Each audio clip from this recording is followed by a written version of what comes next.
नांदेड़, लातूर जैसे जिलों से लगता महाराष्ट्र का महत्वपूर्ण परभणी जिला। बता दें कि ये जिला औरंगाबाद मंडल के अंदर आता है।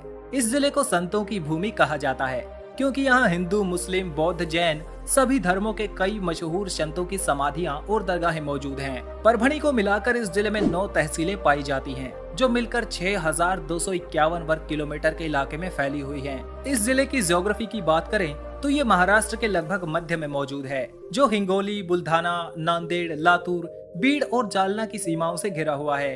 ये जिला समुद्र तल से 357 मीटर की ऊंचाई पर बसा हुआ है, जिसके उत्तर में अजंता पर्वतमाला और दक्षिण में बालाघाट की पहाड़ियां मौजूद हैं। अगर बात करें इस जिले की डेमोग्राफी की, तो अंतिम बार यहाँ 2011 में ही जनगणना की गई थी, जिसके अनुसार यहाँ लगभग 16,36,000 विभिन्न धर्मों के लोग रहते हैं, जो जनसंख्या के मामले में कोसोवो देश की आबादी के बराबर हैं। इस आबादी में 72% लोग हिंदू धर्म में विश्वास रखते हैं। इसके अलावा 17% इस्लाम और 10.5% के आसपास लोग बौद्ध मत में विश्वास करते हैं। क्षेत्रफल और आबादी का अनुपात देखा जाए तो यहाँ 295 व्यक्ति प्रति वर्ग किलोमीटर का जनसंख्या घनत्व पाया जाता है। यहाँ की कुल आबादी में से लगभग 75% लोग भारतीय शिक्षा को ग्रहण किए हुए हैं। वहीं अगर बात करें लिंगानुपात की, तो यहाँ प्रति 1000 पुरुषों पर लगभग 940 महिलाएं पाई जाती हैं। 2011 में हुई जनगणना में ये भी पता चला था कि यहाँ की आबादी में से लगभग 78% लोग मराठी बोलते हैं। ये जिला महाराष्ट्र में मौजूद है, इसलिए ये तो सामान्य सी बात है।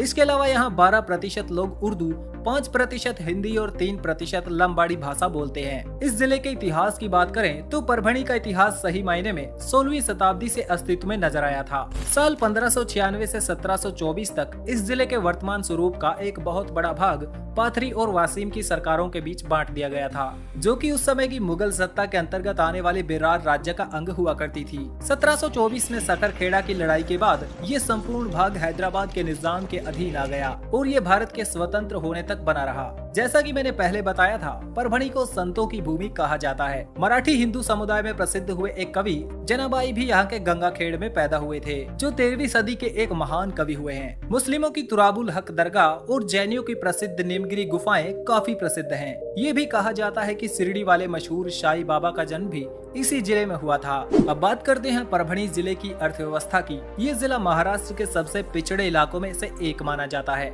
ये कहा जाता है कि भारत में सबसे महंगा फ्यूल इसी जिले में मिलता है, जो इसके विकास की गति को और धीमा करता है। यहाँ के लोग ज्यादातर एग्रीकल्चर और एग्री बिजनेसेस में काम करते हैं। यहाँ पर MIDC नाम से एक कॉरपोरेशन भी है, जो इंडस्ट्रियल डेवलपमेंट के लिए जिम्मेदार होता है, लेकिन अभी तक यहाँ कोई खास डेवलपमेंट देखने को नहीं मिली है। यहाँ की मुख्य फसलों में कपास, सब्जियां और फल शामिल हैं, जो भारत के विभिन्न हिस्सों में एक्सपोर्ट किए जाते हैं। इसके लिए यहाँ का परभणी रेलवे जंक्शन सबसे ज्यादा काम आता है। यहाँ से महाराष्ट्र के बड़े बड़े शहर जैसे मुंबई, पुणे और नागपुर तक ट्रेन जाती हैं। इसके अलावा भी दिल्ली, हैदराबाद, अमृतसर, इलाहाबाद और विशाखापट्टनम तक ट्रेन जाती हैं। रोड्स को देखें तो यहाँ पर कई स्टेट हाईवे मौजूद हैं। साथ ही नेशनल हाईवे 61 यहाँ के लोगों को दूसरे राज्यों में जाने की सुविधा देता है। साल 1998 के दिसंबर महीने में सरकार ने परभणी में एक एयरपोर्ट बनाने की मंजूरी दी थी, जिसके लिए आज तक भी कोई लैंड एक्विजिशन नहीं हुआ है और एयरपोर्ट तो कौन जाने कब तक बनेगा। खैर, उम्मीद करता हूँ आपको ये वीडियो पसंद आया।